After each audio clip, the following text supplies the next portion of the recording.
یو کس دغه بچیو دا بچو دی بچو د دې سړي سره دومره احسان دومره ښېګڼه به کوله د خپل پلار سره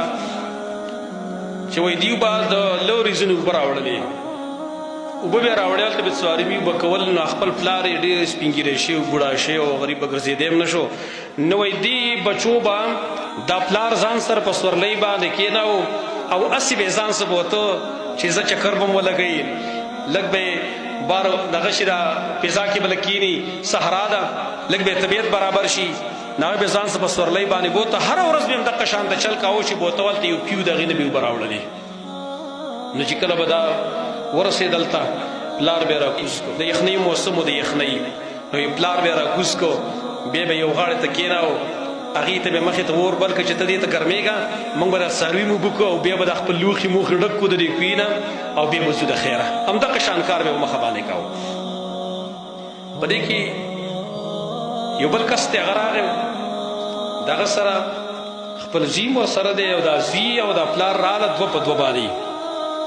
او دې کوهي ته به کله کوزېده ښکته اوبه به یې راخېژولې یو کس په ښکته ورکوزېده په رسۍ باندې به ورکوزاوه په دې کې اوس دا پلار او زوی ونښتل زوی ورپې بدماشي کوي په پلار باندې او پلار ته به کوهي ته کوزېږي زه به بره ودرېږم او ته بچیه زه کمزوری یم زه څنګه کوشم ښکته دبا به یې په وکړه چې اوس یې دلته وام پرېږدم دې نه ګورې کوزېږي به ښکته زه به تا له په مخه باندې اوبه راوړم چا به کوشله ورکړه د دې بل کس بچو چې کله دا کس ولیده نو دې اراده وکړه چې دا سړی څومره بدپلقه دی دا څومره بې حیا انسان دی چې دا د خپل پلار سره داسې معامله کوي چې هغه په زور باندې ښکته کوزوي کوي ته اراده یې وکړه چې ورځو دا هلک وهو دا ولې د پلار سړي چې بد اخلاقي کوي دې پلار یې ورته ویل بچو لږ په قلار شی ویل ویل په قلار شی ویل وجه دا ده ویل دا کوم ځای کې چې تاسو زه کېنولی یم که دا تاسو راوکنسته تېر چاپېره دلته به تاسو ته سکاره میلاو شي په دې وجه به میلاویږي چې ما به هم خپل پلار راوست او دلته به مې کېناوه اور به مې ورته بلاوه ما به اوبه وړلي او دا کم کس چې دا زوی په زور باندې کوزوي او همدقه سړي ده به خپل پلار راوست او په زور به یې کوهي ته کوزاوه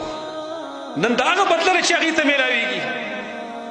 څنګه چې کار کې همغه شان تل بچي غلی شوي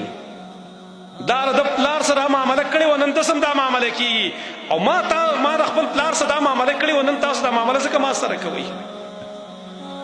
دا قانون دی زما ورونو چې څنګه کار کې همغه شان ته به تا سره کېږي